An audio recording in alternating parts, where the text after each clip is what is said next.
we get the according to the data, we get the flow of the trend line. If the data shows the good result, the trend goes upside, and if the data of the stock shows down, then it is going to be a downtrend. So according to the prediction of the trends, we can invest in the stocks. So by fitting a trend line to the data, we can make predictions about future values. They are commonly used in finance and economics to analyze stocks prices, interest rates, and other financial data. So how a plot is trained using a CSV data. The first step of plotting a data is to identify data points that will be used. Then by selecting a specific time period or range of data points that are relevant to the analysis. Once these data points have been identified, they can be plotted on a graph.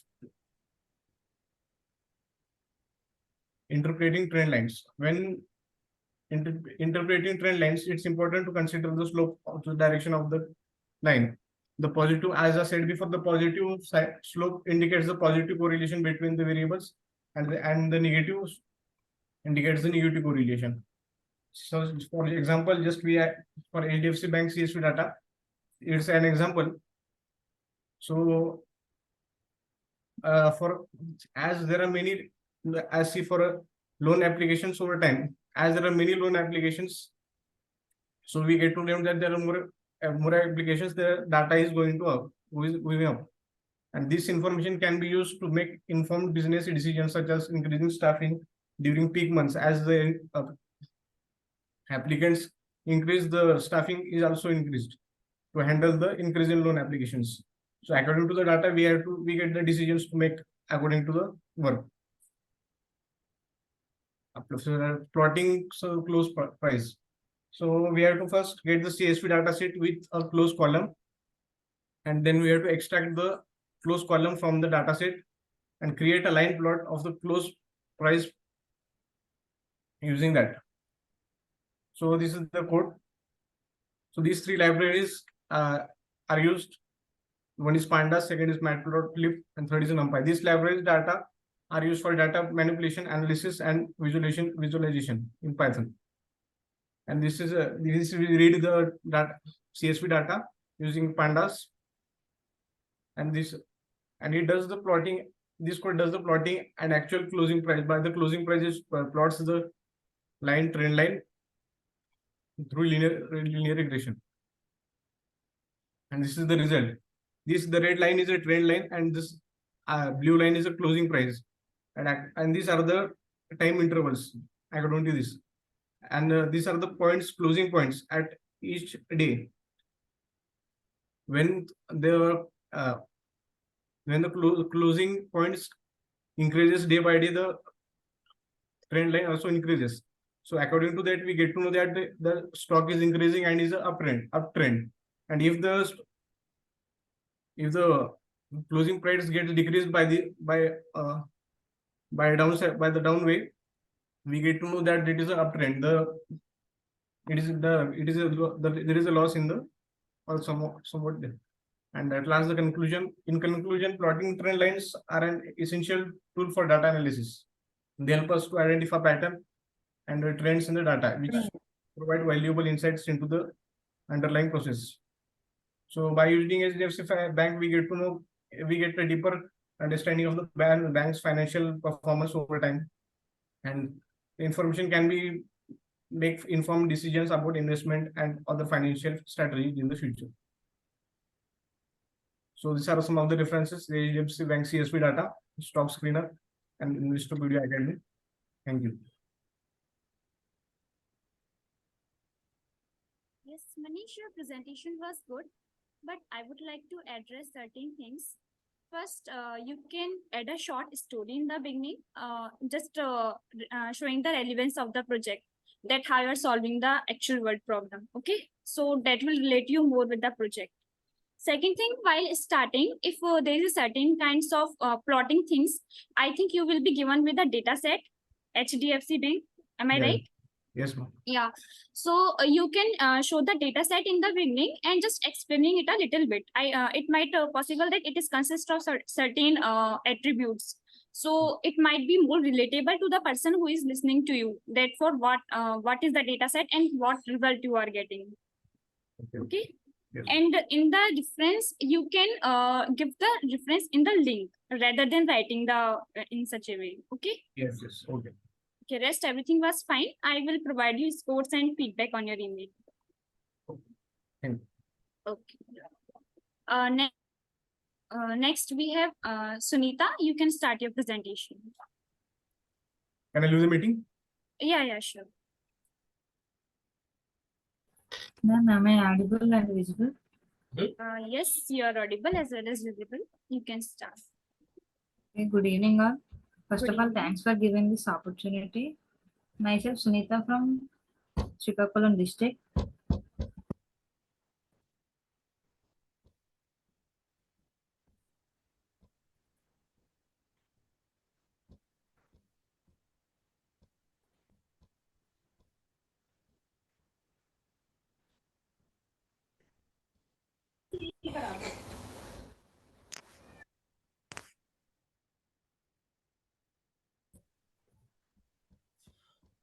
Ma'am, just one second.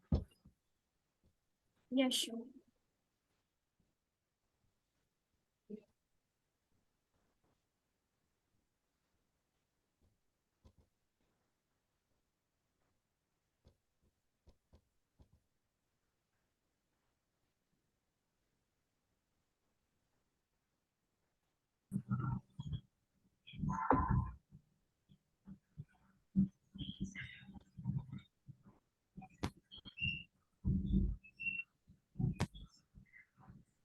Oh, it's not effective. Ma'am, is it okay? Yeah. What happened? My project is digital clock using Arduino. Okay. First of all, we have to know what is a digital clock. A digital clock is a clock which shows the time in a digital format. We can have many formats like 12 hours or 24 hours. That's like that what you are code in the code. And in nowadays, the digital clock is very highly used by the students or the professionals or the any softwares. Here, main purpose is we can build digital clocks by many ways like using microcontrollers, microchips, but they different only is they require a certain language. That is a major issue. But in by using Arduino, we can code it by your own language like C or Python, whatever it may be. You can code it your own. Next is Arduino. Next thing is Arduino. Arduino is an open source that interfaces the software and hardware in one thing.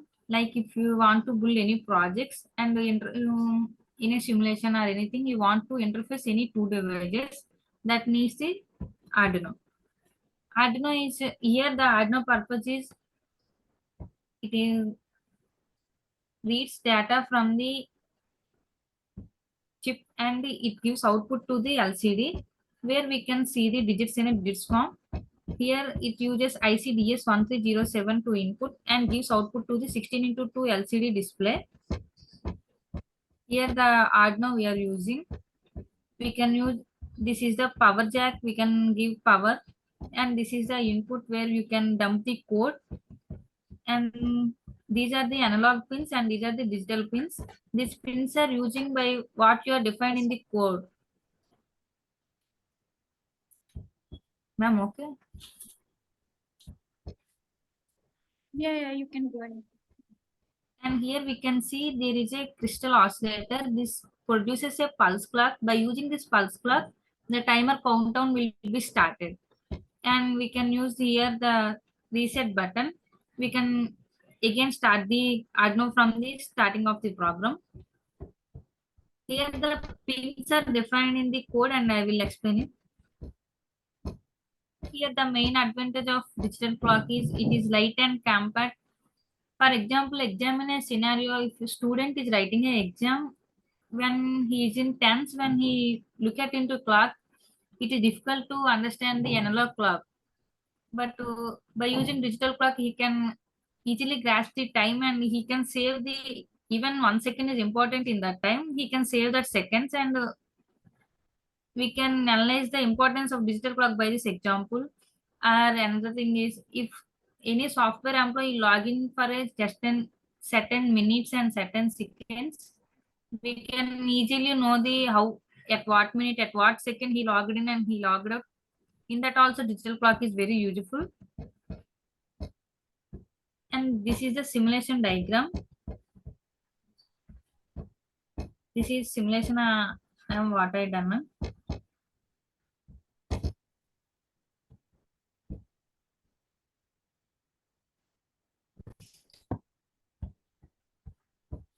Here, this is Arduino, and there are 3 push buttons. We can up, down, and set into time. And these are resistances are used to lower the pins always. And this is LCD display. This is Arduino Atmega.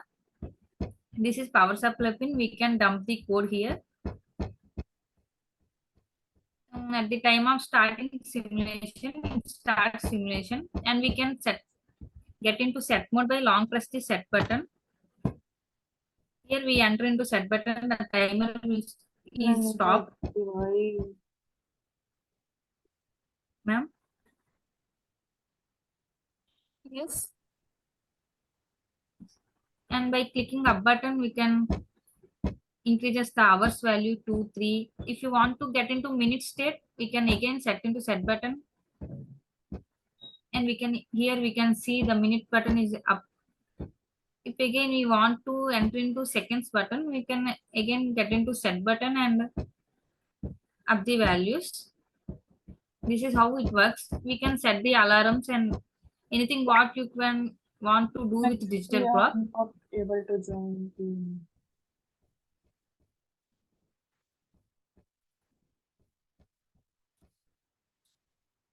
Next thing is, I am already told that we can build the digital clock with microcontrollers, but it requires VHDHL or Verilog languages.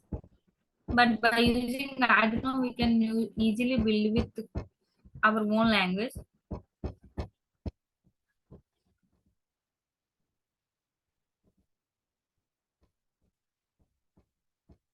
The applications are, we can use it in cars, radios, televisions, whatever it may be. Nowadays, the world technology is very high, and everyone needs a digital clock. Even it may in future, it may be with day or time, it along with the date and what day it will be we use. And next thing is timekeeping. The primary purpose of digital clock and watches is to provide accurate timekeeping. Unlike traditional analog clocks, digital clocks and watches display the time in digits, making it easier to read and interpret. We can understand that timekeeping is the main purpose of the digital clock.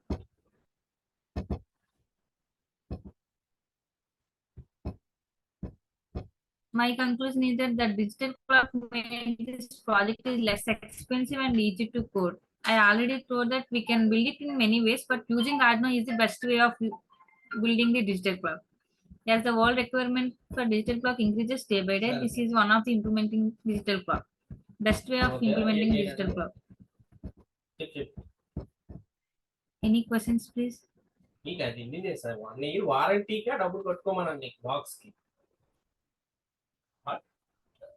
ఉంటుంది మీ card మళ్ళీ ఇప్పుడు మీరు వేసుకుంటారు ఆ date అయిపోద్ది ఆ date Ma'am.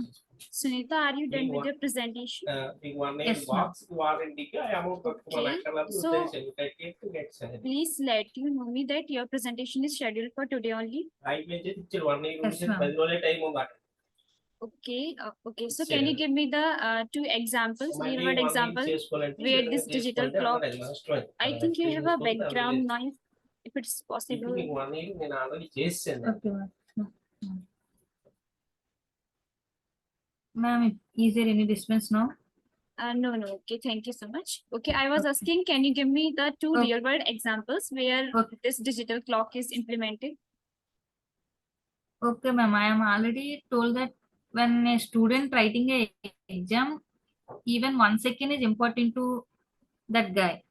In that scenario, by looking into analog clock, he can make confusion in the tense. But by using digital clock, he can accurately grasp the time and he can save minimum 10 seconds. Okay, okay, perfect. Your presentation was good. One thing you can do, you can add the reference slide as well. Okay. Okay, ma'am. Okay. And you can also on this question slide, you can add your email ID. Okay. So that if any, you can on this question slide, you can add the reference slide. I mean email ID of yours so that anyone want to contact you can contact you through email. Okay, ma'am. Okay. Sure. Okay, rest I will provide you scores and feedback on your email. Do you have any questions? Okay. Can I leave, ma'am? Yeah, No, sure. ma'am. Okay.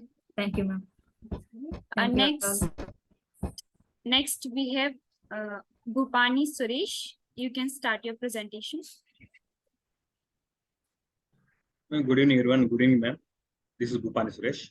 Good evening.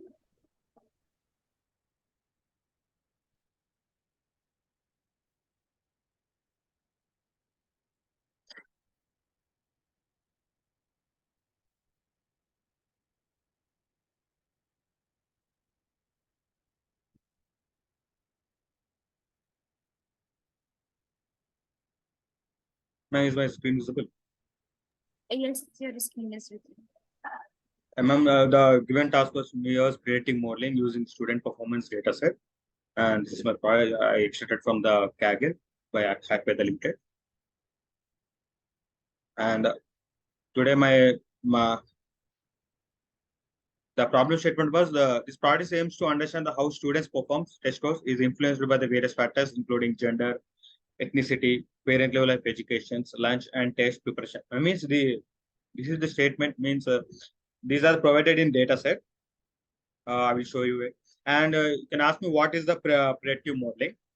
For example, I'm saying, imagine I'm working for an e-commerce company that sells a wide variety of products online. Our company wants to optimize its inventory management to reduce cost and avoid stockouts. To achieve this, I decided to build a predictive model that forecasts the demand for each product in real time. And this will allow the company to adjust its inventory levels dynamically based on the predictive demand, leading to better stock management and improve some customer satisfaction. Okay, like that. And my data set includes gender, race, ethnicity, parental education, lunch, test preparation course, math score, reading score, writing score. This is the data set of a students certain school. We will think like that in a school, certain students. Okay, these are the columns that are provided. There are 8 columns and 1,000 rows. Gender means whether female or male, or ethnicity type group they belong to, group A, group B, group C, group D, and also group D. Parent level, is the parents are educated or not? Is they completed their degrees, masters, associate degrees, and some college, etc. Like that. And lunch is means they are provided with the standard lunch or free or reduced lunch like that, etc. And the test preparation course it is a course where the students will provided with by the school. Okay, and these are the scores of in max max scores, reading score and writing score. First this certain data is given to me. First I have to do some major things to means we have to clean the data, right? So means we have to check the data if the data containing the missing values, duplicate values, and check the whether the data is what type of data it is, and whether the data contains the unique values like that, and statistics of the data set, etc. And we will check we will check each and every column. It is whether it is impacting the students, like that, the impacting the students score like that. Okay, we will. I said no. I said before. You can see we have that different different columns, right? Gender, race, parent level education, lunch, test preference course, like that. So what we will do, we will go to each and every column and check that the column is impacting the student to score that subject, or else that the column is impacting the student scoring, like that. Okay. First, I said before only. First, we have to check the data containing the missing values or duplicate values. I checked the data. There is no missing values in our data set, and there is no duplicate values in our data set. And you can ask me what is the data type. Data type nothing but you can see df.info. What this command will do is uh, it will give the information about the data set, whether it is an object or integer. You can see that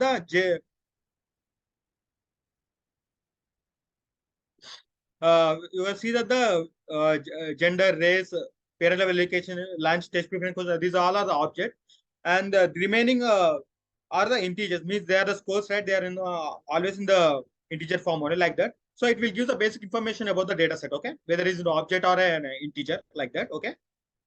Yeah. Checking the unique values and the statistics of the data.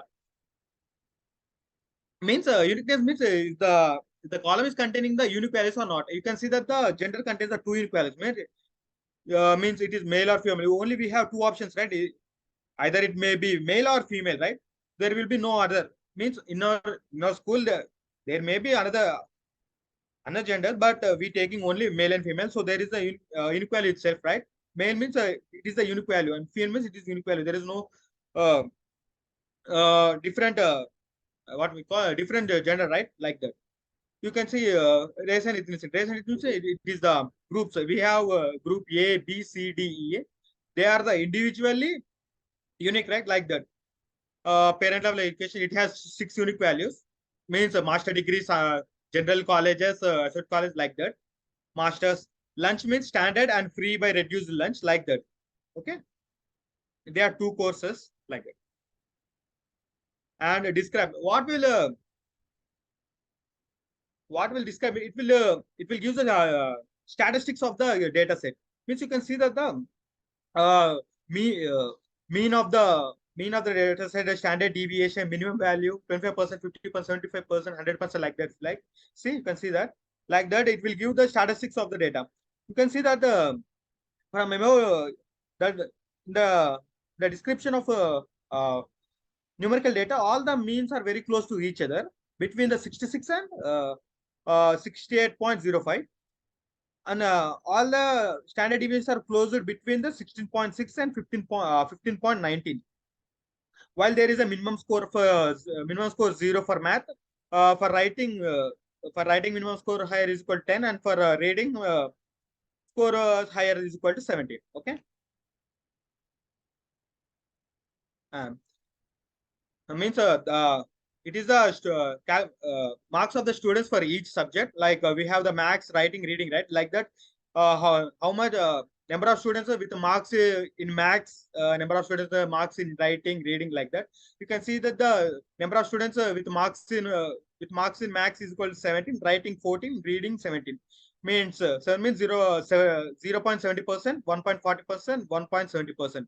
It is the percentage of the students they have scored the marks in the 3 subjects, like that. Okay. And right side, you can see the number of students with less than or equal to 20 marks in maths, and in writing 3, in reading 1. Okay. Means 20, 0.40%, 0.30%, 0.10%, like that. It is a percentage of the students who marked less than or equal to 20 marks in 3 subjects. Okay. No, before I show on the slides, right, these all are the basics of the data set. Means these are the compulsory we have to do that, because the data should be in clean manner, so we will get the output. Means we will get our model perfectly in our final product. Okay. What is now we're gonna perform a EDA. EDA means exploratory data analysis. Means visualization. Means we will usually show the data, so we can understand the data and get the clear visualization about the data, and we can see the data in graphical form. Okay. First, what we will do is visualize the average score distribution to make some conclusions. Means you will calculate the every student's average scores. Means according to their genders and remain ethnicity, race, and we will get to some conclusion. Okay. And these are some techniques I used. Means these are visualizing technique. Means histogram means can ask me what is the histogram and kernel distribution function KDE. And wait, I will say histogram means histogram is nothing but a histogram is a graphical representation of the distribution of numerical data. It used to visualize the frequency or count of the data points falling within the certain ranges, often referred to as a bins or buckets. The x-axis of the histogram represents the ranges of the values divided into intervals, while the y-axis represents the frequency or count of the data points that fall in within the intervals. And I can say one example about the histogram, okay, and what we will do in histogram like that. Let us say we are analyzing the ages of the group of people attending a music festival. We have data set of dates of ages for all the attendees, and we want to understand the age distribution to better tailor the festival experience. We decide to create an histogram. Okay. First, what we will do is we'll choose the range for the x-axis, for example, 0 to 10, 10 to 20, 21 to 30, and so on. And we count how many people fall in each ages range and plot the count on the y-axis. Okay. As we gather the data, and plot the counts, you will see the graphical representation of how many people are in each age group. Okay, like that. Histogram will work like this. Okay, it will represent in graphical form. And you can ask me what is KDE, kernel distribution function. Okay, means KDE full form means kernel density estimation. KDE can provide the valuable insights into the underlying distribution of data, especially when you don't want to make the strong assumptions about the distribution, as it is the case with parameter method like histogram or Gaussian distribution. It's often used in data analysis, statistics, and machine learning for visualization, smoothing, and making intents about the data distribution. It means, for example, in simple word, it will smooth the data. It will smooth and make the inference about the data distribution. Okay. This is what histogram and kernel distribution function KDE. And as I said before, we will check the average score of distribution among the male and female. Means gender. First column provided with is gender, right? So we will check the average score between the male and female. As you can see, left side is a total average between the male and female. There is no particularly male and female in left side, you can see. And right side, it will show it is a combination of a male and female average. As you can see, female students to perform very well than male students. You can see the female scores are between the 50 to 60, as you can see, frequency. Means they are performing well than the males. So female students tend to perform well than male students. Okay, from the given distribution of average score, I can say like that. Average score by lunch means second one is lunch, right? So third column, I think so. Is the lunch affecting the students to get the score or right like that? It will give the some visualizing histogram. So you can see. As you can see that the distribution average score by lunch means overall means whether it is standard or free reduced, it is a total average. Left side you can see. And second plot it shows that standalones help. It is saying that standalones helps students perform well in exams. Okay, standalones help performs well in exams. It is a male or female. Lunch is helping the students because when we eat something, we can get strength, and we will read more and more to get scored. Okay, like that.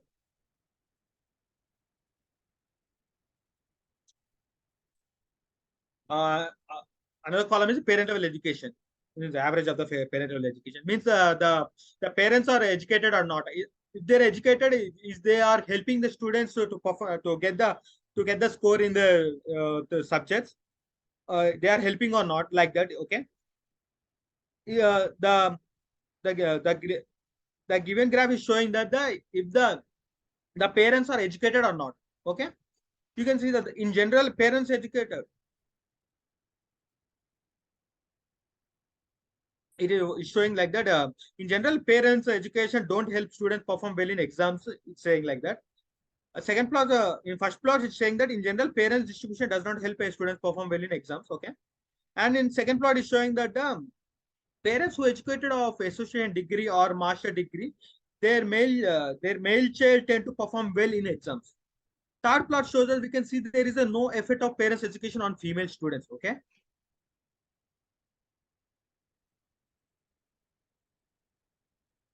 It is a performance according by the group. Means in a certain school, there will be a sections, right? A section, B section, C section, D section, E section, like that. Like that only. It is a group divided, students wise. So it is affecting the students scoring or not. We have to check it. So I represented the data set into the graphical form, so you can check. Student. We can say we can see that the students of group A and group B tends to perform poorly in exams. Students of group A and group B tends to perform poorly irrespective of whether they are male or female. But uh, uh, they are perform poorly in exams, both male and female. Okay. This is the maximum score of students in all three subjects. Means over all the students, whether it is male or female, that is the total maximum score of the students. Okay. From the we can see that from above three plots, it's clearly visible that the most of the students score is between the 60 to 80 in max, whereas in reading and writing most of the score between 15 to 80. Okay. Multivariate analysis. You can ask me what is the multivariate analysis. Multivariate refers to the statistical technique that involves the stimulation analysis of the multiple variables of attributes. In other words, it deals with data sets that have more than one variable, and its primary aim is to understand the relationships and patterns that exist among these variables. Okay. From the given graph, from given plot, I can say that the first we will gender. From the gender, we can say the number of the male and female students is almost equal. Means female students are 51.80% and male students are 48.20%. And race and ethnicity, you can see that the number of students are greater in group C rather than the group A, B, C, D. In C, there is students are greater. Means there are more number of students in group C, and a number of students who have standard lunch are greater. Means standard lunch is uh, standard is provided to 64.50% students, and free and reduced lunch are provided to 35.50% student. And test scores means is the number of students who have enrolled in the test preparation course, it is greater. Means you can see 64.20% of the students are enrolled in the test course and 35.8 are not enrolled. Okay. And parental education. The number of students who parental education in some colleges is greater, followed closely by association degree.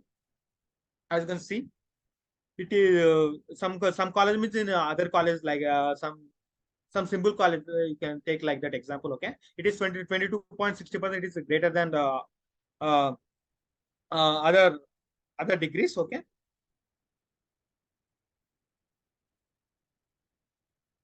Now what we will do is we will take each column and we will check that is that the column is impacting the student performance. I mean student score, or else is he getting the better score or not, like that. Okay. As you can see, the first column is the gender column. How is the distribution of gender? Means what is the distribution of gender like that, and how does the gender has any impact on students' performance? That I will show it. Univariate analysis means how is the distribution of gender? Means you can ask me what is the univariate analysis. Univariate analysis is nothing but univariate analysis is a statistical analysis technique that focus on analyzing and summarizing the characteristics of a single variable at a time. It involves examining the distribution, central tendency, dispersion, and basic statistical property of the variables without considering any relationship with other variables. In other words, we can say that the univariate analysis deals with the data that involves only one attribute or variable. Okay, it is a fundamental step in the data analysis process and helps in understanding the individual characteristics of the variable before moving on to complex analysis involving the multiple variables. Okay, means it will deal with only single data, means a single row or single column like that. Okay, univariate it will means for example we will take gender you know, you can see in our plot we can see that the gender, right, gender distribution that is the only one column, but in that there is two inequalities, male and female. What univariate analysis will do is it will check the distribution between these two unique values. Okay, like that. As you can see that there are 518 female students and 482 male students. Means 51.8% are male students and 48.2% are female students. Okay, by the plot I'm saying. Bivariate analysis. And you can ask me what is I said univariate, right? It is bivariate. Bivariate means it deals with two columns or two rows like that. Okay.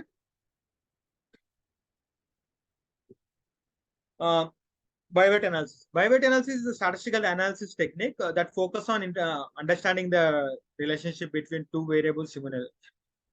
Unlike univariate analysis, which deals with single variable, bivariate analysis explores how two variables are related to each other, providing insight into patterns, correlations, associations, and dependence between them. Okay.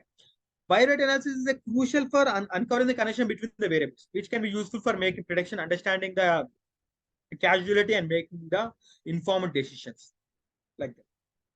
And from the given plot, we can say that on the average, female students have the better overall score than men, whereas male have scored higher in maths. In maths, the male students are performed well rather than female students have better overall score than men, but the male students have better score in maths. So there is no gender is not impacting on students' performance. We can say like that. And our second column is race and ethnicity column, means how is group by distribution, is race, ethnicity impacting students' performance like that.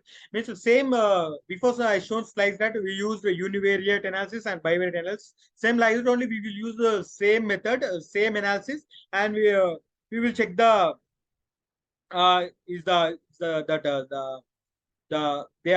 that column is impacting the students' performing score like that. Okay.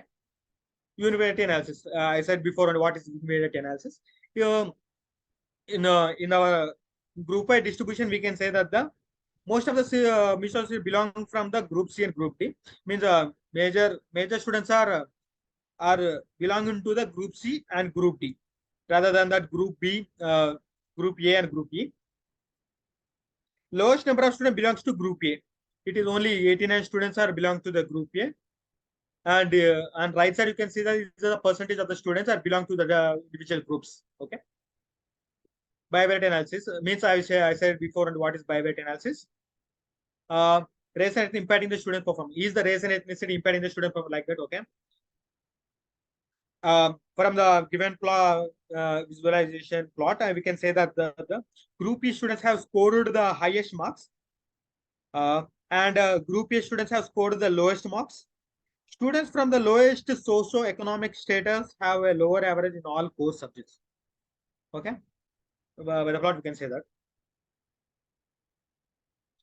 Parent level of education is the parent level of education is the if the parents educated, is they helping their students to get scored in the particular subjects or etc. like that. What is the educational background of the student's parents, or does the parents' education impacting student performance? What is the educational background of the student? It is a plot showing that if the students' parents are educated, if they are educated, what they are educated means what degree they have taken, and a particular college they have studied. Okay. Largest number of parents are from the some college only, means is the row that is provided with us in dataset. Okay. Some college, you can take example of some general colleges, the place of some college. Okay. These are the degrees and masters, bachelors of the students' parents. Okay. Bivariate analysis, as I said before, is parental education impacting the student performance? By the given plot, students have been the score of the students whose parents possesses masters and bachelor's levels educations are higher than the others. Means the parents, the students' parents who have studied, who have possesses masters and bachelor's level educations are higher than others. They are making the students to read well, and they are preparing their student their daughters, their sons to get very well scored in subjects. Means they are helping their daughters or sons to perform well and get scored. Okay, like that. Lunch column means is the lunch column is first question is which type of lunch is common among the students? Means common lunch that is provided with the students, and what is the effect of the lunch type on test result? Means is the effect of the lunch is affecting the students or not to get the scoring in the subjects in tests? I mean, which type of lunch most common among the students is, you can say that the standard lunch means major of the students, you can see the sorry. In the plot, you can say that more than the 1600 people are provided with the standard, and free and by reduced lunch are provided with 300 to 400 middle values. Like the 350 members are getting the free by reduced lunch, and 600 plus students are getting the standard lunch. So the majority goes to the standard lunch. Is the lunch is impacting the student performance or not? This plot will say us. Students have been served standard lunch are more than the free lunch. As before slide said, students who get the standard lunch tend to perform better than the students who get the free by reduced lunch. Okay, the standard lunch who are getting provided with, they are getting good marks in test rather than the students who get the free and reduced lunch. Okay, this applause says that. Test preparation course is the course, means is the course is impacting the student to get scored well in the exams or a test on in the different in 3 subjects: maths, writing, reading, like that. You can see the plot, visualization technique graph. From the graph, we can say that the students who have completed the test preparation course have scored higher in all 3 categories than those who haven't taken the course. Means who taken the course will get higher marks, right? Because they are taking the course, and they get the more attention, and they will get more time to read and write and practice, right? The course will give somewhat examples and get them prepared rather than that not taken course members. This graph will this plot is showing us, and check it out. Is our dataset contain outliers or not? I checked it, but our dataset not contain the outliers. It containing, but it is not impacting our dataset. Okay, so there is no need to worry. Multivariate analysis, as I said, what is a multivariate analysis? And this is also the pairing plot. It means if they are correlated, means from the above part, we can say that it is clear that all the scores increase linearly within the each other. They are linearly increasing with each other by the analysis. We can say that. Okay. Yeah. And final conclusion. Total overall what we did, I will say. Student performance is correlated with factors such as lunch, race, and parent level of education. Females have higher pass percentage and also achieve top scores. Student performance does not show a strong correlation within the completion of test. Uh, Student performance does not show as a strong correlation between the completion of the preparation course, and completing a preparation course has showing to be beneficial. Means preparation course helping the students to get the higher score in the subjects. Yeah. Wait, I will show my Python code.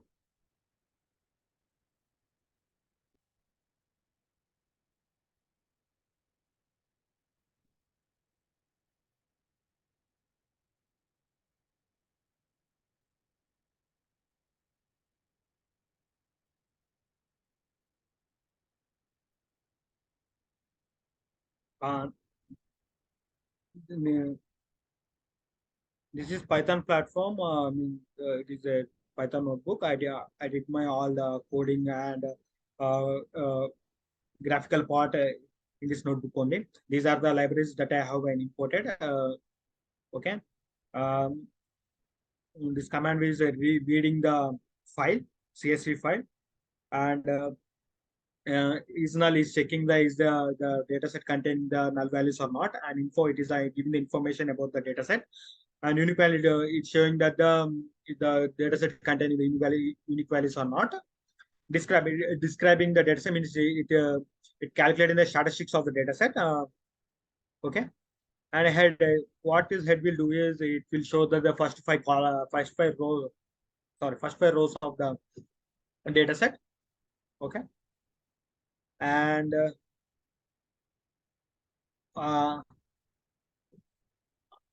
I did number of students with less than or equal to 20 marks. Means how many members scored the marks in different subjects. I have written the code, and this is the results I got. I shown in the PPT like that. These are the averages of the distribution of the gender, as I shown in PPT, and this is a lot of the work I have done. And let's see. And yeah, thank you, ma'am. My presentation is over. Any questions you can ask? Okay, Suresh, your presentation was good. You explained every point. So can you tell me which machine learning model you used? Means, ma'am, I use in simple manner, ma'am. Means univariate, multivariate. Okay, basically, I was asking the terms of supervised or unsupervised. Ma'am, supervised, ma'am. Okay, okay. So can you tell me that what technique you use to check the accuracy of your model? Yeah, what different types of techniques you can use? Ma'am, you can use that R square, R2, and there are many, ma'am, but I not checked the accuracy of my data set, but I will check now. Okay. Okay, okay, okay. Rest your presentation was good. I will provide you scores and on your email. Yeah, ma'am. Thank you. Okay. Next we have Kanchana. You can start your presentation.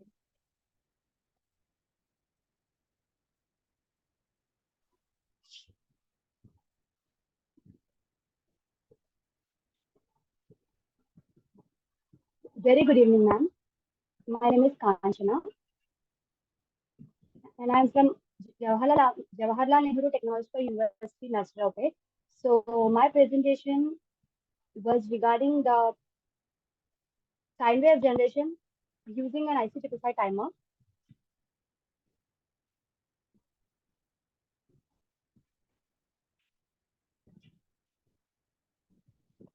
Was my screen visible, ma'am? Yeah, your screen is visible. Okay, so Welcome to my presentation on generation of sine waves using an IC555 timer. So firstly, what are the contents? It is introduction, how to make the circuit, what are the components required.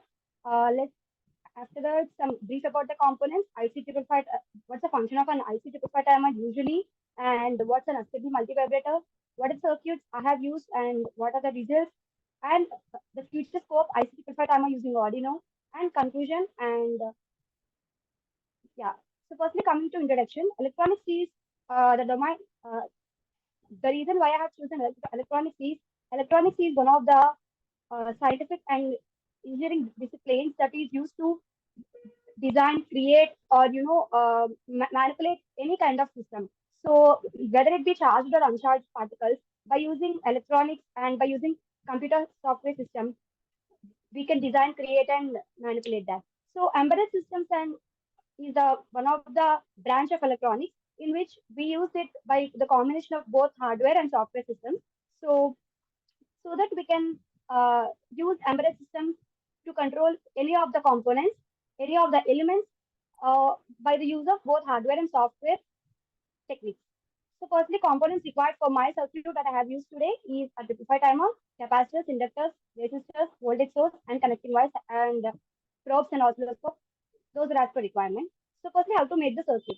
As we all know, a 55 timer is an integrated circuit. It makes the square wave as an output. So it's very easy. Like a normal connection can make the output as a square wave for an IC555 timer. So what my plan is to produce a sine wave from the output of a machine which generates square wave. So the reason behind that will be explained in the next slide, ma'am. So firstly, let's get an intro about components. The timer IC, that is 55 timer IC, it is an IC circuit, as I have already said. It is used in timers, pulse generating devices, etc. So this IC timer is designed by the use of bipolar junction transistors, which is also called as usual transistors. So resistor is used because we'll have a huge amount of current flowing in the circuit. So to reduce the amount of the current flow or to control the flow of current, we use resistors. And the use of capacitor and inductor in this experiment is mainly to create the resonance circuit, also called as LC circuit. So capacitor stores the electrical energy in the form of an electrostatic field. Similarly, inductor stores the electrical energy in the form of electromagnetic field. So these are the main reasons of using the capacitor and inductors in our circuit. These are the main key components in our circuit. Similarly, let's give a look on IC555 timer. So this is the first diagram is the internal circuit of an IC555 timer. So firstly, there are 8 pins in this. You can see here. One is ground, trigger, output, reset, discharge, VCC, threshold, and control. So these are the 8 pins. So the input will be provided at the pin 8, that is also called as VCC, which is also called as input pin. So firstly, how an usual timer works. Let's discuss that. So actually, when we provide the input voltage to the timer, so at pin number 8, so capacitor gets charged up to 2/3 of VCC. So that can be considered as a biasing point. So whenever the capacitor reaches that 2/3 of the voltage coming from this pin, so it will just start its working. So how means it will generate the output as 1. So the second capacitor will observe in this circuit as well. Yeah. So the second capacitor will generate the output as 0 because first capacitor has 2/3 VCC as an input and second capacitor has 1/3 VCC as the input. So 2/3 VCC is the minimum biasing voltage required by that capacitor to shift into the on state. That is also called as high input state. So at that moment, it will generate the first graph of the square wave input. Similarly, when the input is in inverted form, the capacitor 2 will have, this is capacitor 2 and this is capacitor 1. So the capacitor 2 will have 2/3 VCC and 1 will have 1/3 VCC. Then the inverting form or else the low state of the square wave will get obtained. Similarly, we'll get high, low. That is also called as square wave. We'll get in that way.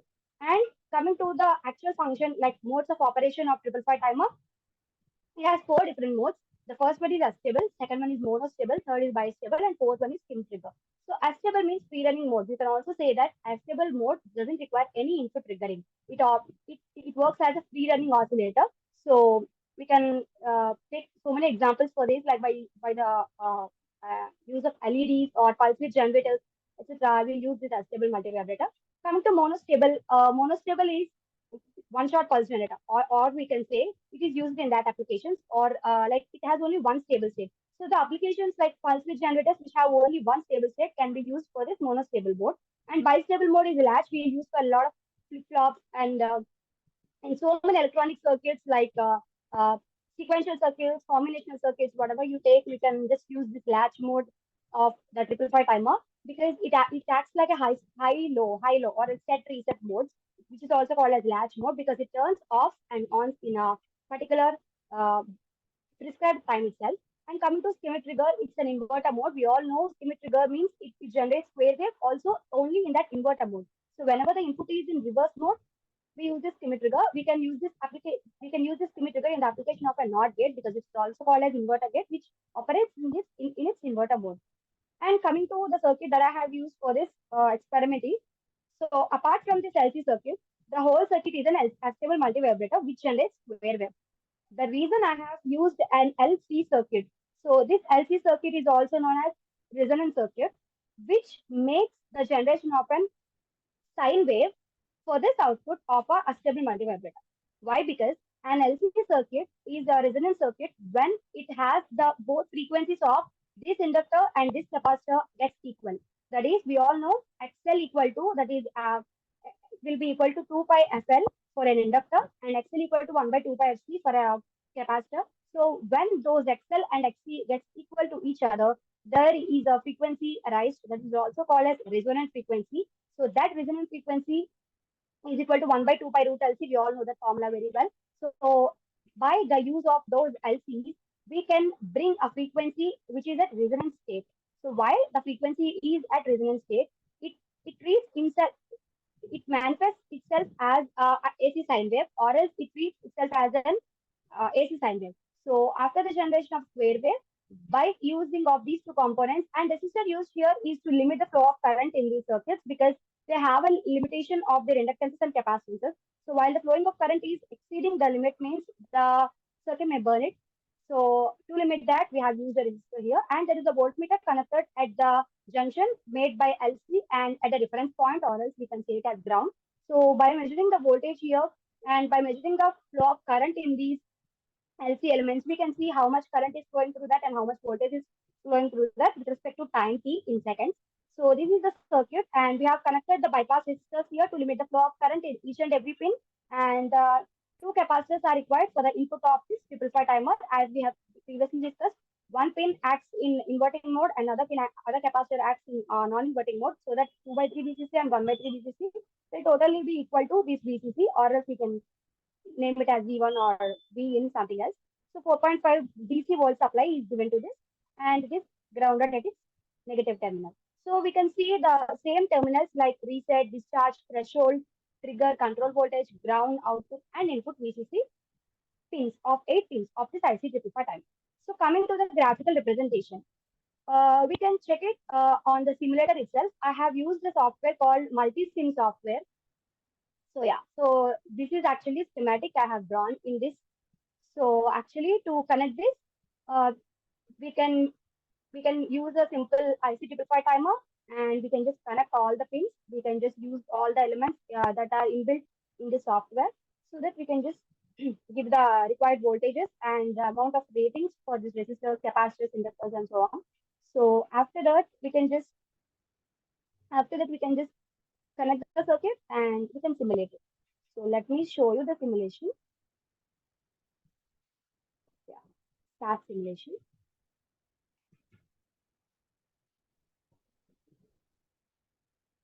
Yeah, so this is the simulation that we get here.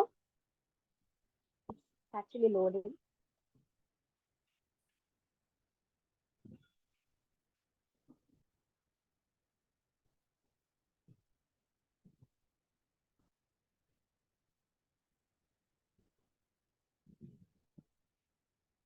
Also, we And- can have the options of raising end, falling end, or either ends of the square wave. So at what end the graph will be obtained, but also the output of this. Yeah. So in this way, the sine waves will be generated. Similarly, what we have is the output of that sine wave in a graphical representation. So the same can be obtained lively Sorry, also. Kanchana, to interrupt, are you changing your slides? Because I can't see. I can see the graphical Oh, representation okay. on slide. Okay, ma'am. Okay, ma'am. Yeah.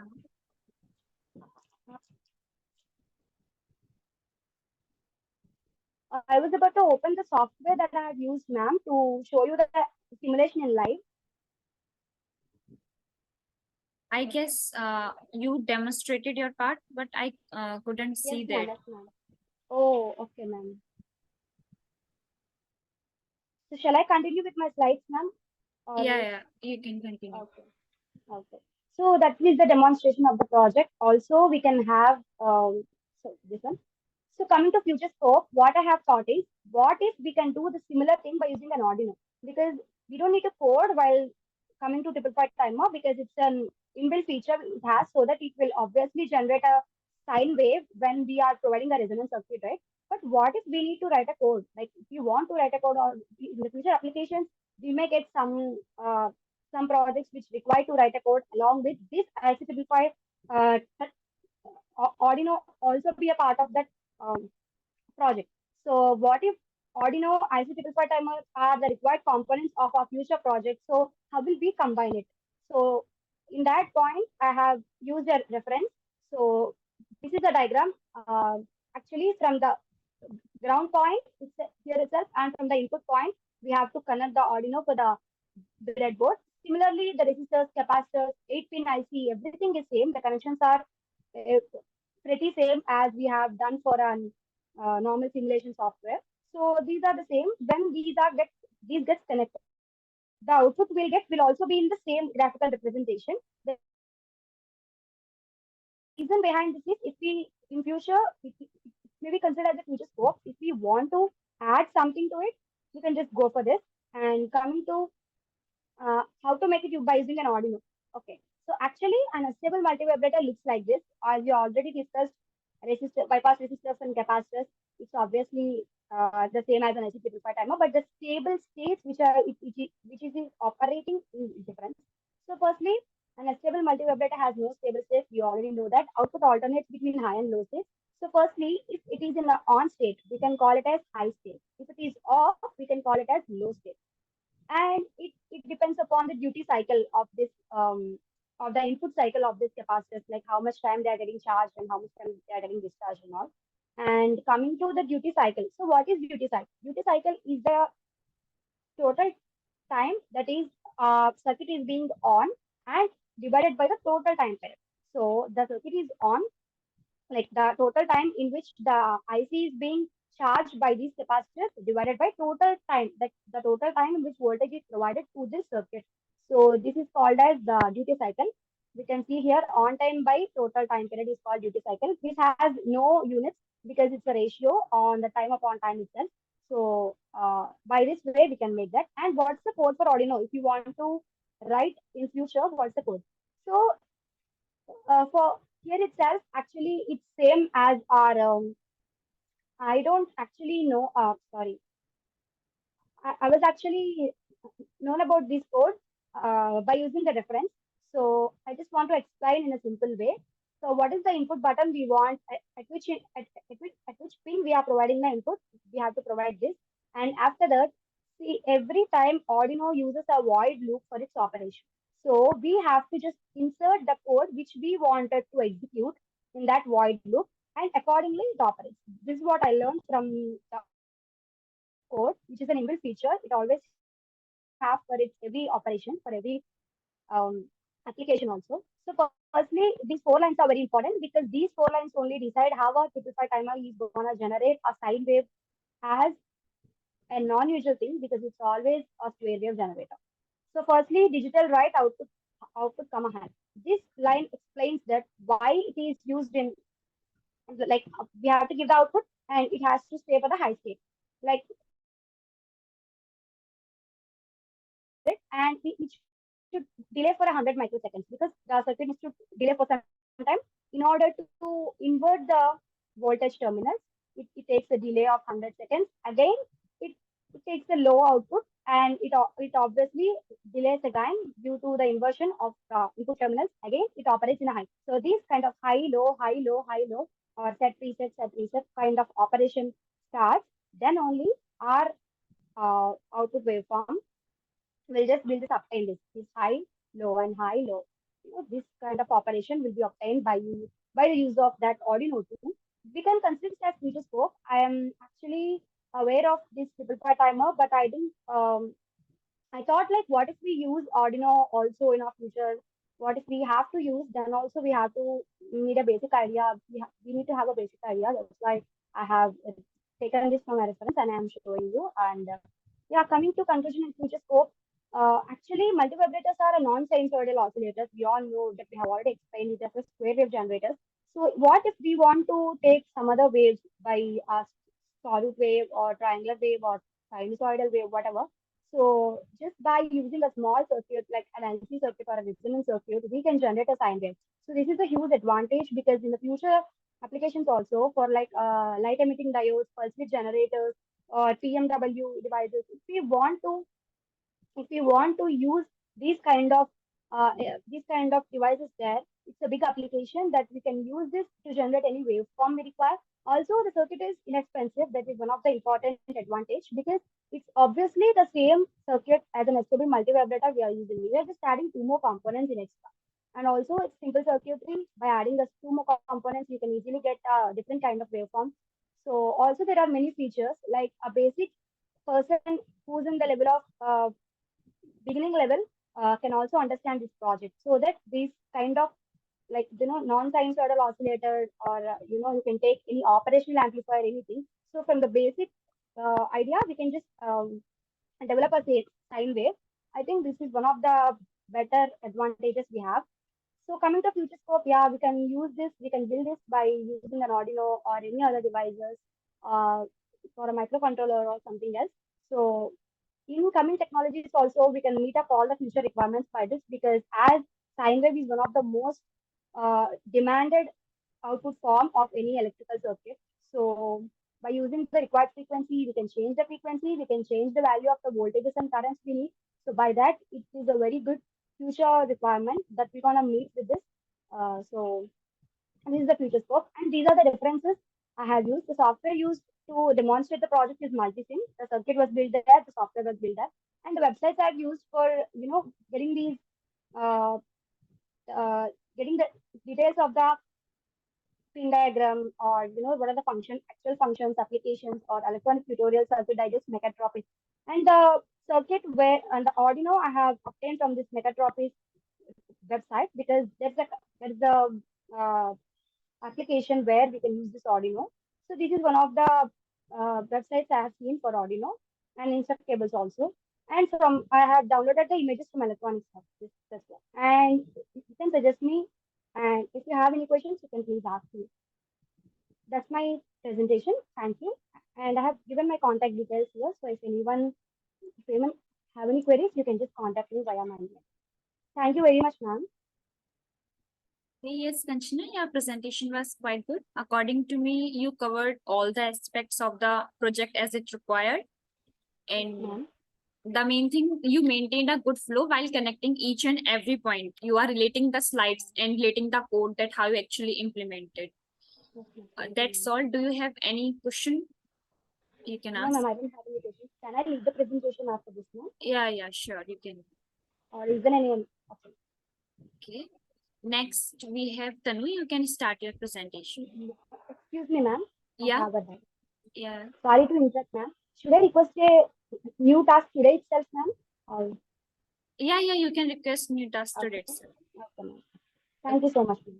Okay, welcome.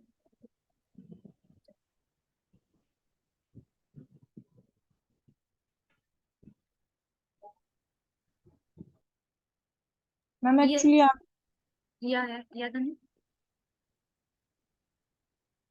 Ma'am, actually, I'm not sharing screen. It was written that you can't start share screen while the other participant is sharing. Oh yeah, Kanchana, you can stop sharing your screen.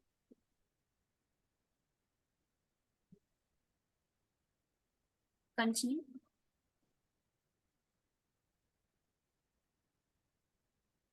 Okay, now you can start.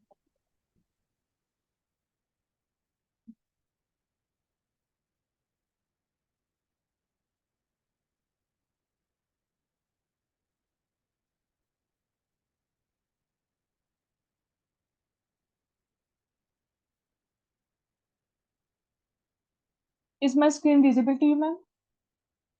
Yes, your screen is visible.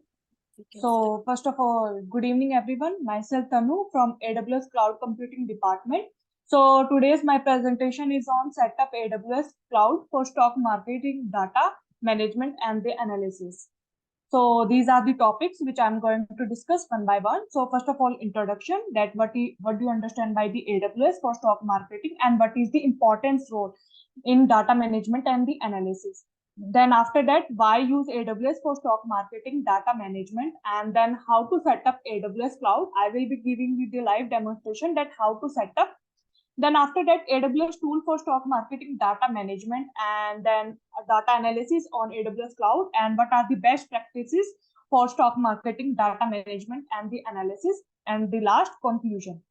So before moving to our presentation, first of all, I would like to give you the importance of the stock market data and the analysis. So first one is informed decision making. So what is the role for the importance of stock marketing data in the informed decision making? So basically, it is an accurate and the timely stock marketing data analysis that empowers the investors and the trader to make informed decisions, enhancing the potentials for the successfully trading strategies. And the second one is data volume and the varieties. So in data volume and the varieties, it is basically in the stock marketing, it generates a vast amount of data, including like historical prices or real-time data and news and the financial reports.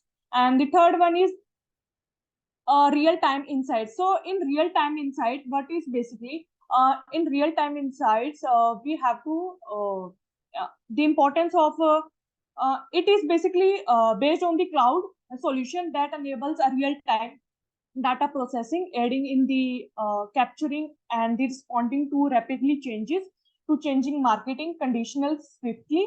And the fourth one is resource efficiency. So in resource efficiency, in AWS Cloud, on-demand scalability ensure that the computational resources can be scaled up during the high demand periods and scaled down during the optimizing the capacity in the stock marketing. So now coming to the cost saving. So cost saving, it is the importance for stock marketing data management and the analysis. So it is basically tell the traditional on-premises infrastructure for the data storage and analysis the case to maintain and upgrade AWS pay-as-you-go model that allow cost-efficient use on the resources. And the sixth one is scalability and the flexibility. It provides the best scalability and the for the AWS to handle the data loads during the market analysis and the data management. And the last one is disaster recovery. In disaster recovery, but we it is basically depend on the cloud that recovery and backup all the mechanism in the AWS ensure the data. So these are the importance of the stock marketing data management and the analysis. Now coming to the challenges faced in handling stock marketing data. So these are the six main challenges that faced in the handling stock marketing data. What are they? First one is data volume and the velocity. Second one is data variety, and the third one is data quality. Fourth one is real-time processing, and the fifth one is resource management, and the last one is data consistency. So what do you understand by these? So first of all, what the challenge faced in the handling data market stored in data volume and the velocity. Basically, stock marketing data is vast and come in a high volume, and it basically, especially in real time, we can manage it and process this data with AWS infrastructures require robust scalability and the resource allocations. So this is the challenge faced in the handling stock marketing data in the data volume and the velocity. And now coming to the second point, which is data variety. So what is the challenge faced in this?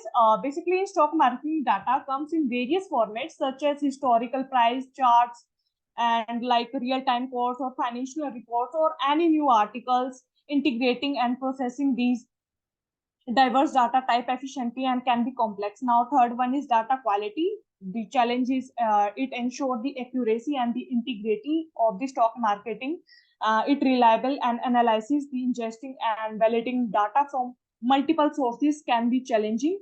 And fourth one is real-time processing. The challenges faced in real-time processing of stock marketing is basically a crucial for time decision making, handling data streams and updates in real time while maintaining these. And now coming to the resource management, and in this what the challenge faced to handle in stock marketing data. In resource management, it basically allocate and manages all the AWS resources effectively to handle all the fluctuating demands of the stock marketing data processing.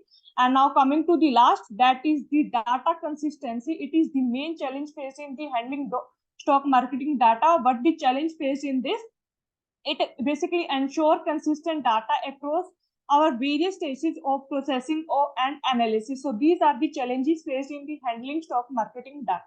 So now the role of computing, cloud computing in addressing these challenges, that how to overcome these challenges that handle in the stock marketing. So these are the points. First one is scalability, second one is cost effectiveness, and the third one is real-time data processing. Fourth one is high availability, and the last one is data security. So what do you understand by the scalability, and what is the role of cloud computing in this to overcome these challenges to handle the stock marketing? So basically in cloud computing, it allows for the easy scalability of the resources and enables the stock marketing data system to handle large volume of data and accommodate spikes in demand. So this is the main role in cloud computing to overcome the challenges in stock marketing and the data analysis. Now coming to the cost effectiveness. So in cloud computing, it offers a pay-as-you-go model, like it allows organization to optimize the cost by only paying for the resources what we use. Now coming to the third, real-time data processing. And in this, it enables a real-time data processing and analysis, all allowing traders and investors to make quick and informed decisions based on up-to-date marketing information. Now coming to the high availability.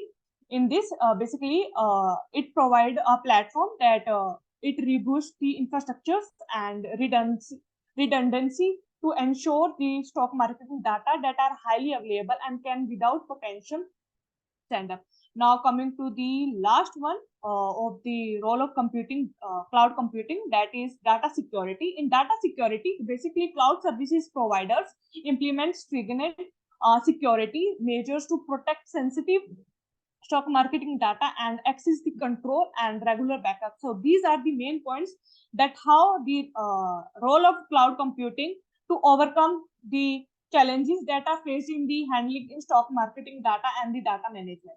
Now moving to that why use AWS for stock marketing data management. So these are the points that why we were using AWS for stock marketing data management. First one is robust infrastructure, second one is extensive services offering, and the third one is scalability, fourth one is security measures, and the last one is backup and the disaster recovery. So in robust infrastructure, AWS basically provides a reliable and scalable infrastructure that can handle the large volume of stocks marketing data that is generated daily. Now second one is extensive services offering.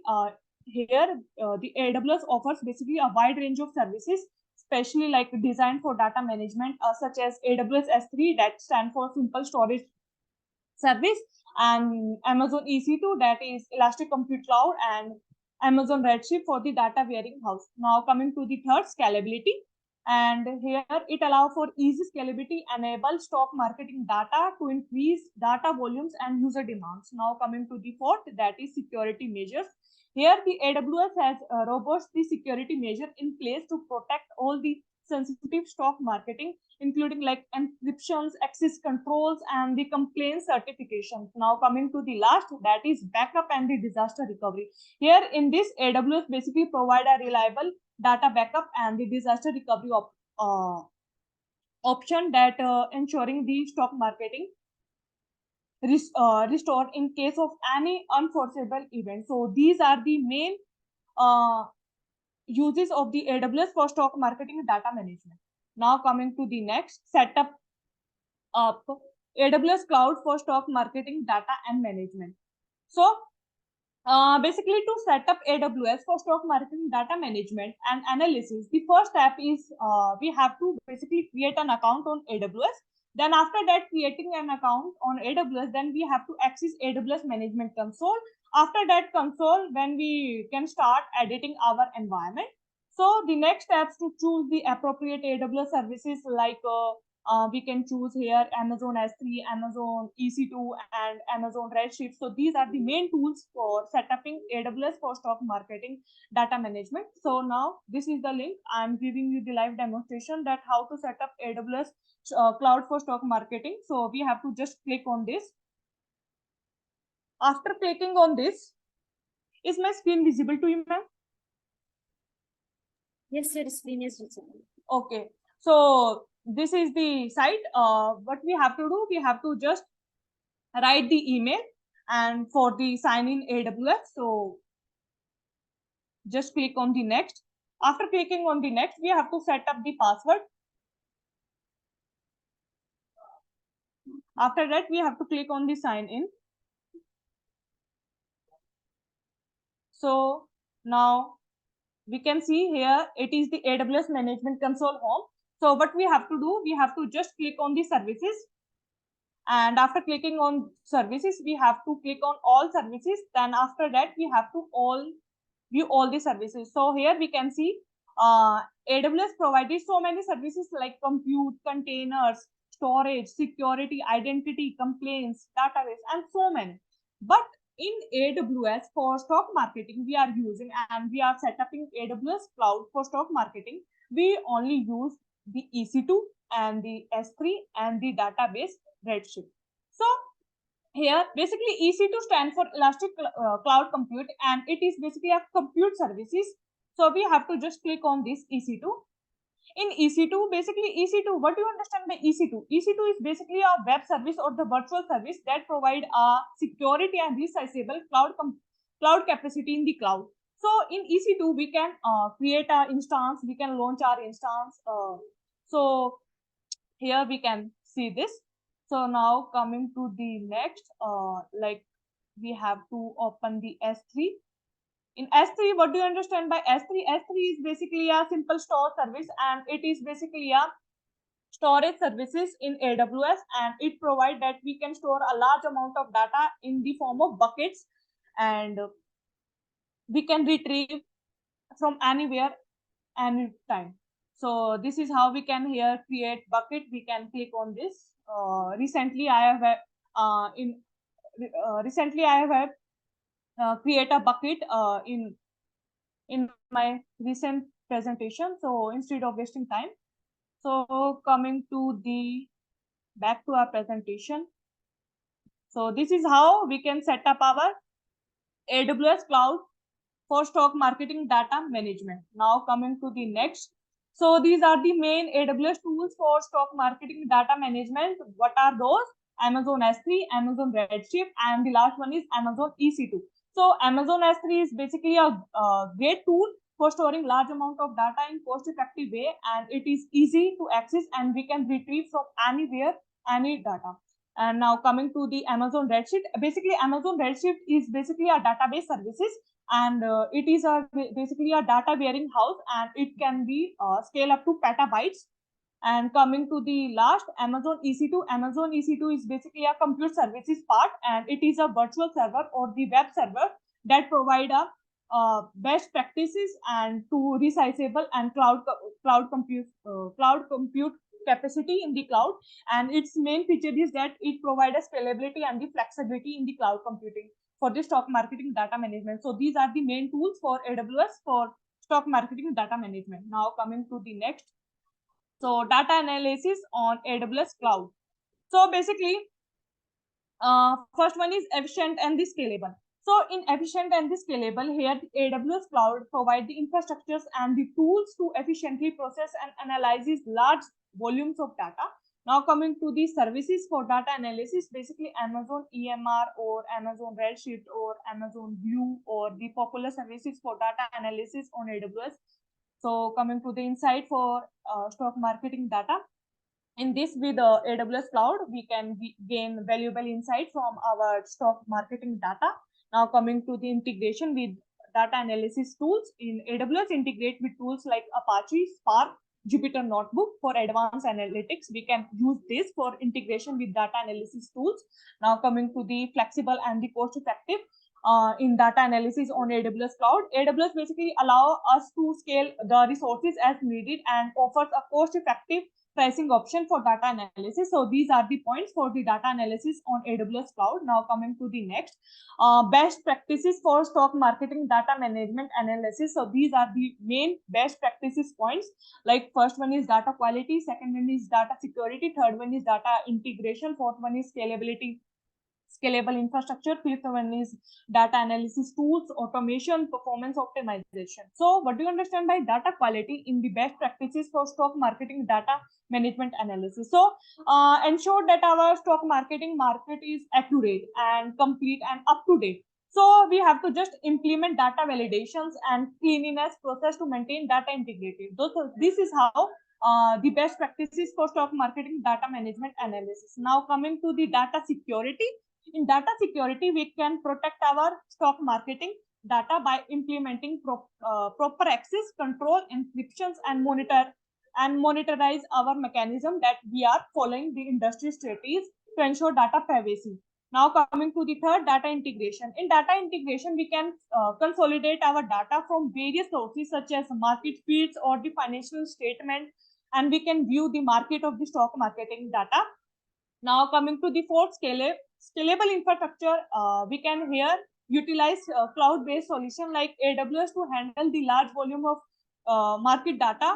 Now coming to the data analysis tools, and here we can utilize tools like Apache Spark or the Jupyter Notebook and like machine learning algorithm to perform the advanced analytics on our stock marketing data. So coming to the automation, it is also the best practices for stock marketing data management analysis. So in automation, we can implement automated processes for data collection, for the analysis or the reporting. We use the tools like AWS data pipeline to schedule and the data workflows. Now coming to the performance optimization, the last best practices for the stock marketing data management analysis. What it does. Basically, it optimizes our data analysis workflow by the parallel processing or distributed computing and catching the mechanism, monitoring and our system to optimal performance. So these are the main best practices for the stock marketing data management analysis. So now coming to the conclusion that how to set up AWS cloud computing in stock marketing data management and the analysis. So here we can see that it provides the ability, easy scalability and resource optimize cost and ensure the data security. We can integrate with so many analysis tools and efficient process large data of sets, and it is basically make informed decision and we can gain a valuable insight from stock marketing data. So this is the conclusion that how to set up AWS cloud for stock marketing data management and analysis.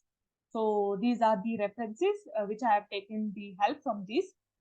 So any question, please may ask. If any query, here is my email ID. So yeah, thank you. Okay, yes, Tanu, your presentation was quite good. Okay, can you tell me the main difference between Amazon S3 and Amazon EC2? Ma'am, basically Amazon S3 is basically storage services and Amazon EC2 is basically a compute services. In S3, basically we can create a buckets, means we can store our data. But in EC2, we have to basically create our instance, means web server. Okay, good. Okay, rest representation was good. You maintained a good flow while explaining each and every point as it is required. So do you have any questions? No, ma'am. Okay, so I will provide your feedback and scores on your email. Okay, ma'am. Thank you. Welcome. Next, we have Kirti. You can start your presentation.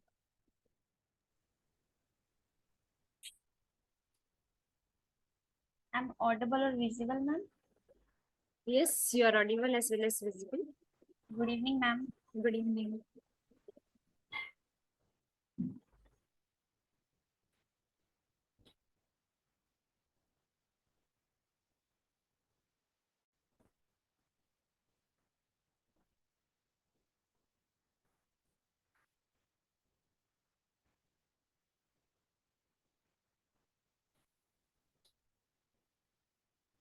Ma'am, my screen is visible. Yes, your screen is visible.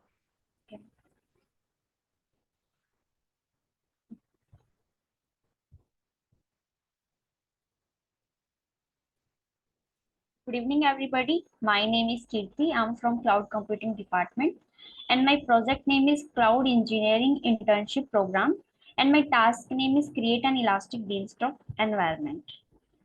So today topic is Elastic Beanstalk Environment. Today our agenda to know about what is AWS, why AWS Elastic Beanstalk, what is AWS Elastic Beanstalk, advantages of AWS Elastic Beanstalk, and component of AWS Elastic Beanstalk, how AWS Elastic Beanstalk work, create an AWS Elastic Beanstalk environment with live demonstration, and last is conclusion. So let's start with what is AWS. First of all, AWS stands for Amazon Web Service. Amazon Web Service is a cloud provider that offer a variety such as compute power, database storage, content delivery, and other Sorry resources. to interrupt, Kirti. Are you changing your slides? Yes, ma'am. Actually, it's not visible while you are changing. You are only on the first slide, introduction. I mean, where your task is written, task name. Please see. Now, ma'am. No, not yet. Now, ma'am. Yeah, now I can see. Okay, you can go ahead.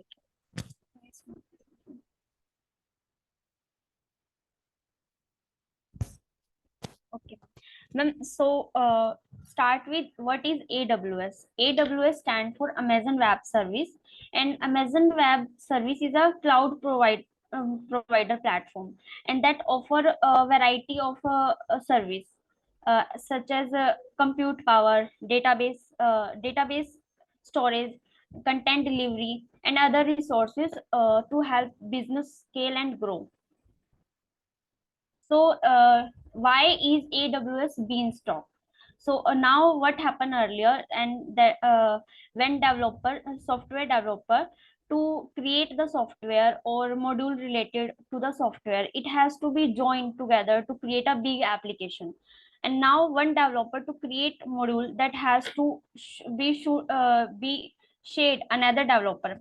And if the developer are geographical separate, then it has to be shared over the medium probably and internet. So that is going to take some time take take some time it will it that is going to take some time.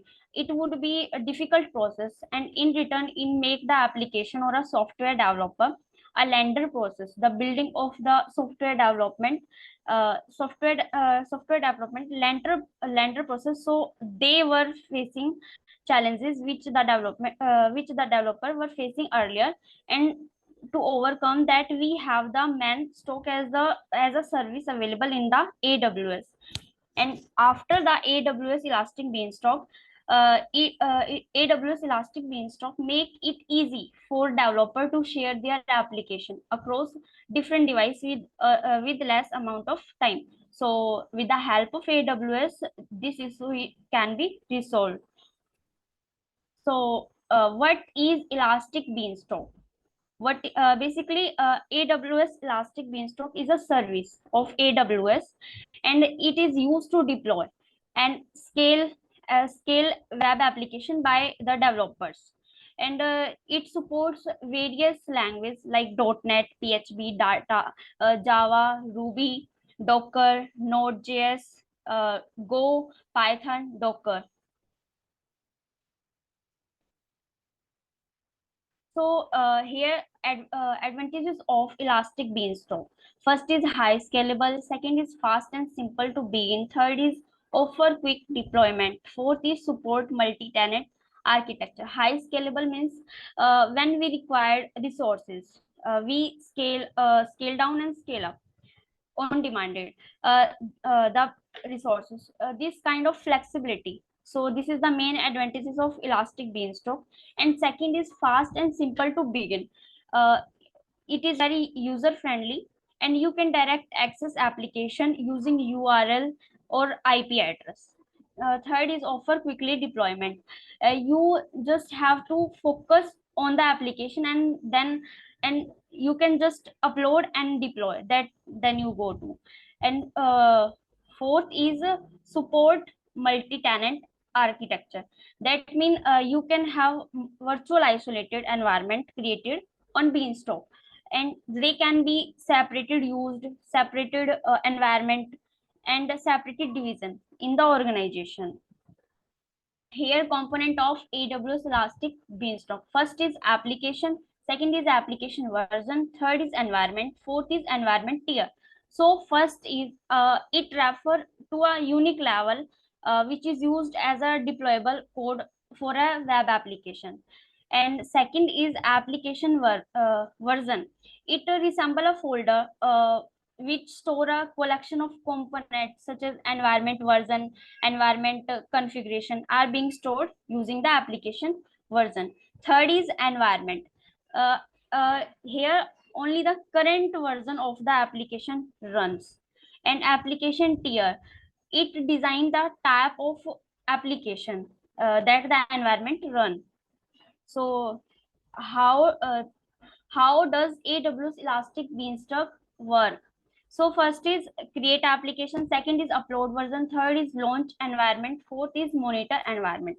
So create application is launched by is created by the developer, and here it essential to create a local application of any platform, with the help of various languages Node.js, Python, Java, etc. And upload version, in this, after user upload their version application, the configuration is automatically deployed with a load balancer. And launch environment, after creating an application, deploy the service and use the specific URL to launch it. And fourth is monitor environment. The environment is a monitor and provides capacity providing, load balancing, auto scaling, and health monitoring feature. So here a live demonstration. Kirti, I cannot see your demonstration part.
Sorry, ma'am, because of network issue. No problem, you can continue.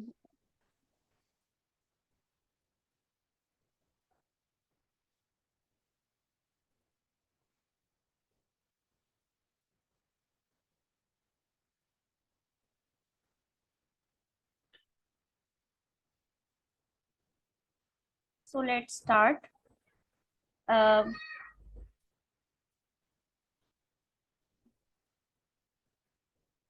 I'm giving a live demonstration.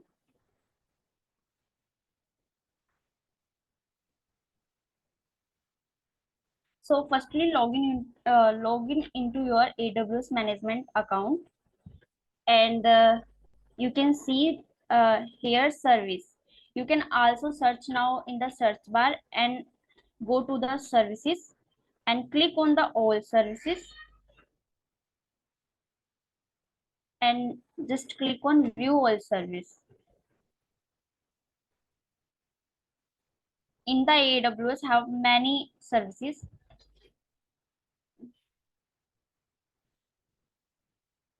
In the compute service, we can see Elastic Beanstalk. Just click on the Elastic Beanstalk.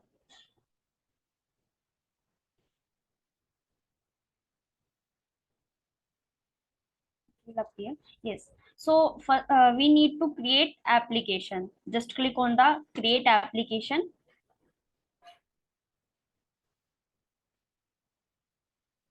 Yes. There are two environment here: web server environment, and second is worker environment. I choosing web server environment. It is completely your choice. And here I giving application name. So I give and just scroll down. Environment information, environment name. It's by default. And here I give a domain X. Sorry.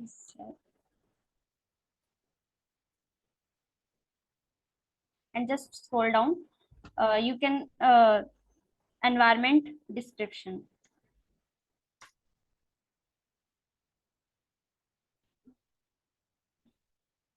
Application.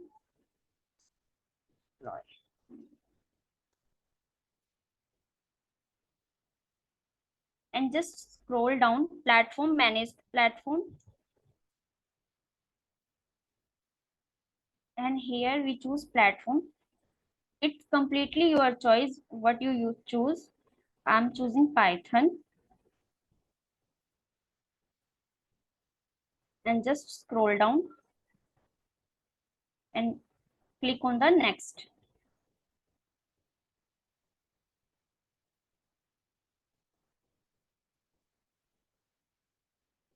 Until this, I show you something. These are the step of create application. First is configure environment. Second is configure service access. Third is set up networking, database and tags. Fourth is configure instance traffic and scaling. Fifth is configure update monitoring and logging. And last is review. And first and second are mandatory. And third, fourth, fifth are optional. Yes. So service role, I'm choosing and use an existing service role and just scroll down. And we can also give EC2 key pair to securely log into your EC2 instance and just click on the next.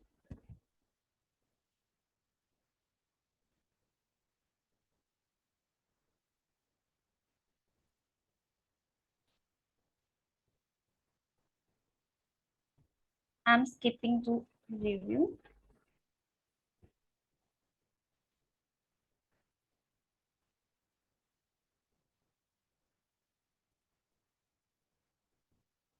After this, a last window is open to submission.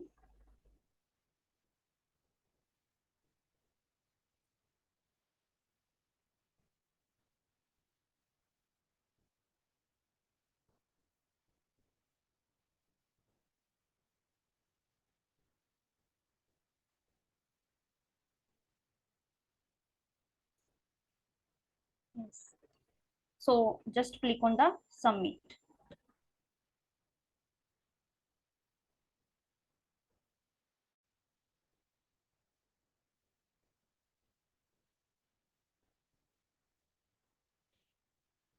Here application is creating.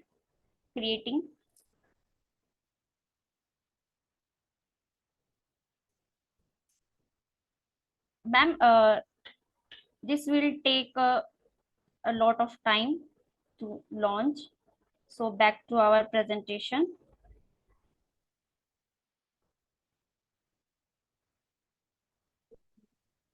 So we come to on the conclusion. The Elastic Beanstalk is an Amazon service used to automatically. I cannot, sorry, I Sorry. cannot see the presentation. Okay, ma'am. Okay, ma'am. Yeah.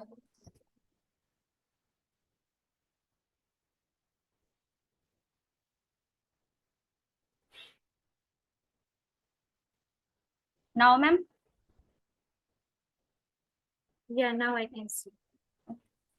So we come to on conclusion. The Elastic Beanstalk is an Amazon service used to automatically deploy your application on the platform. It offers a range of feature and benefit such as simplified deployment, complete control over resources, and cost effectiveness. Even if you have no prior knowledge of the system, the AWS Elastic Beanstalk environment is very user friendly. This service will undoubtedly improve the performance of your program. If you have query, you can mail me. My email is kirtikashyap1215@gmail.com. And thank you so much, ma'am. I have done my PPT. Okay, Kirti, your presentation was quite good and you maintained a good flow as it is required while giving the presentation. Okay, can you tell me what are the different types of environment available on AWS Beanstalk? Sorry, ma'am. What are the different types of environment available on AWS Beanstalk? There are two environment here. Worker. Sorry, ma'am.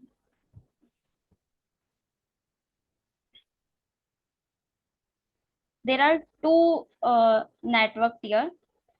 First is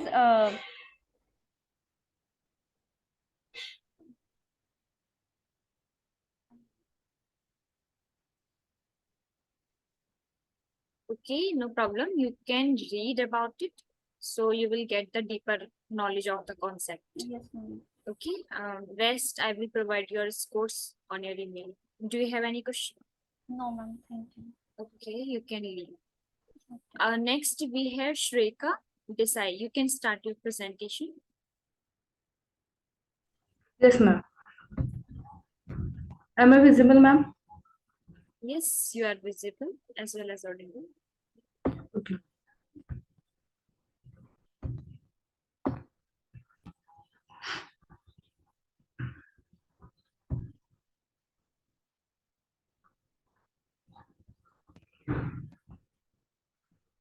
Okay, so my PPT is visible, ma'am. Yes, it is visible. Okay. So my name is Shrutika Desai. I am from AML department. I have given task is future location prediction system. So firstly we will start introduction. So future location prediction plays a curious role in various industries and applications. It enables business to make informed decision based on geographic insights. For example, retail store placement, targeted marketing, logistic optimizing. We will use we will do this using data IQ. We will set up data IQ on AWS EC2 instance. Use the provided data set and tools like IQ to create models and analyze and train visualize the data. So application of this is healthcare, real estate, tourism and hospitality, transportation and logistics. In healthcare, it helps to predict the future patient location within a hospital. Hospital can assist managing bed availability, and placing emergency services strategy during event. Next one is real estate. So it predicting future property location and inform real estate investment decision. Next one is tourism and hospitality. It predict where tourists might be located, can help authorities and businesses manage crowd control and allocate resources during peak tourist season. It optimizing room rates, staffing level. And next one is transportation and logistic. It predict location of vehicles, can help to logistic company optimize routes, reduce delivery time, and minimize fuel consumption.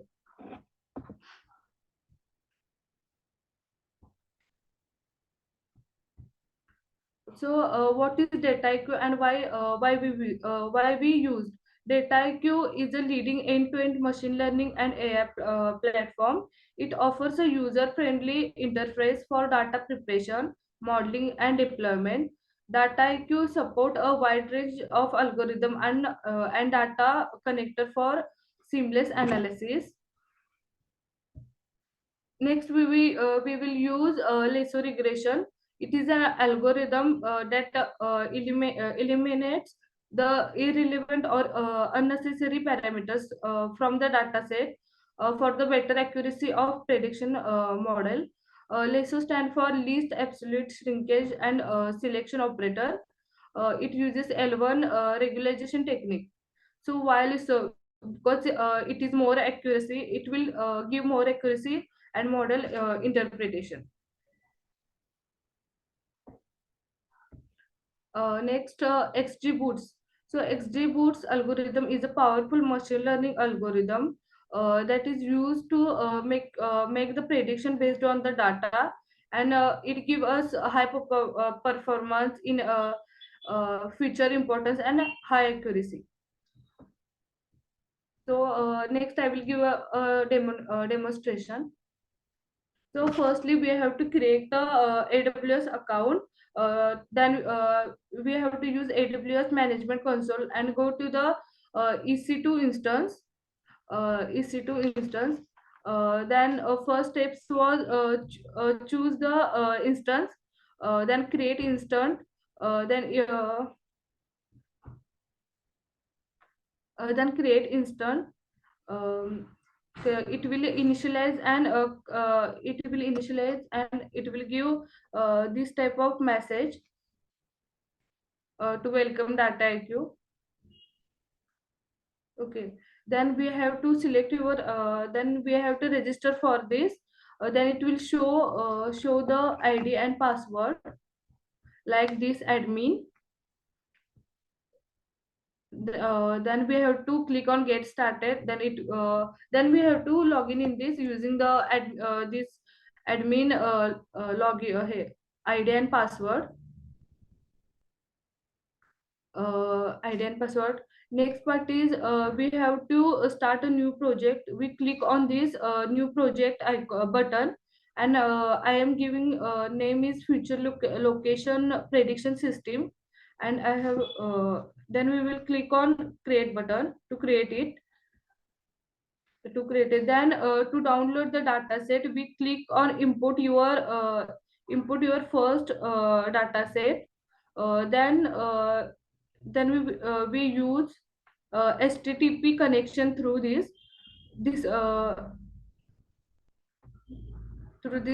then we will download the dataset which name as location dataset.csv, and we will test this dataset. If dataset is private then we have to go to the first page of import dataset and add files and upload it, and I am giving the name as location dataset. So this is this dataset which followed this dataset which followed the which followed lasso start, lasso end, and all these input. input instance. Next, so to predict the less through latitude, we click on the analysis and giving a name as analyze location dataset. Now go to the model to predict the latitude using lasso-las. So create modeling task, and to predict we have to go the prediction model. We have go to the prediction model to predict it. So to predict we have to go to prediction model, then click to then we will go to the choosing an algorithm. We have to choose lasso algorithm, clicking on button. Next, we have to go on matrix, which is accuracy matrix, which give us a accuracy matrix. Then we have to search R2 score for better accuracy. Next, we have to a feature handling, which will we all have to on, which is a lasso end, lasso start, which all have to end on. Next, we have to train the first model. So train model on R2 basis. To deploy this model, we have to click on the deploy. We have to click on the deploy button. So I will give the name as the prediction of destination. So I will prediction of destination latitude. So this is show here. Then we will export this model. Then it will show the libraries and dataset. So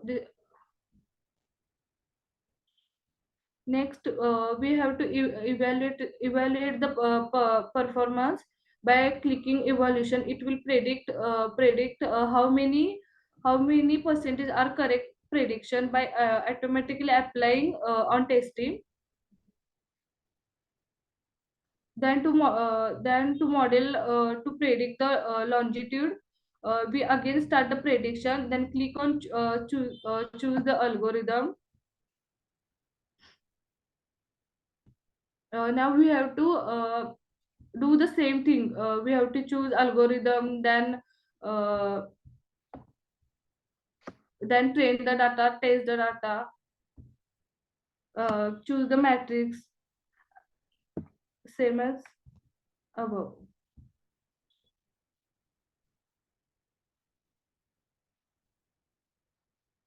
Okay, so we have to forward to conclusion. So build a future location prediction system with the relevant data set provided. Lasso-las algorithm used to predict the latitude.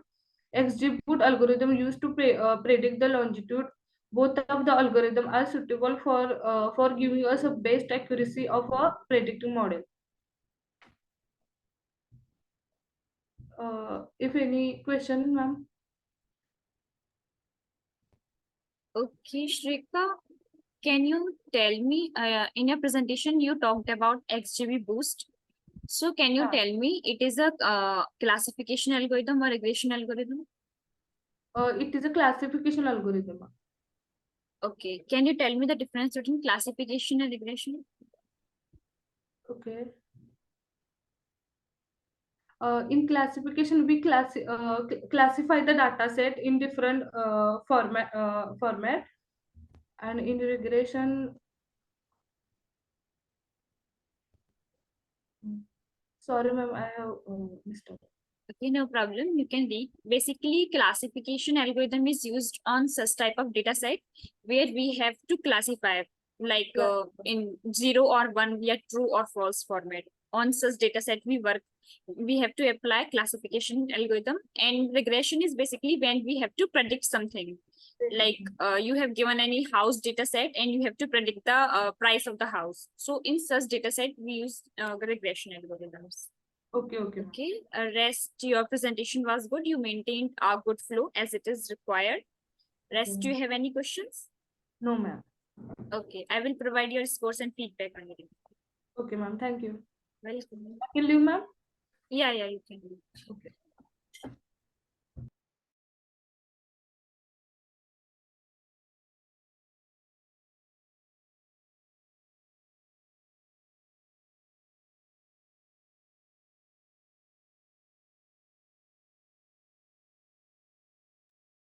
Now we are not left with any more interns, so we wrap up our session here. Thank you, everyone.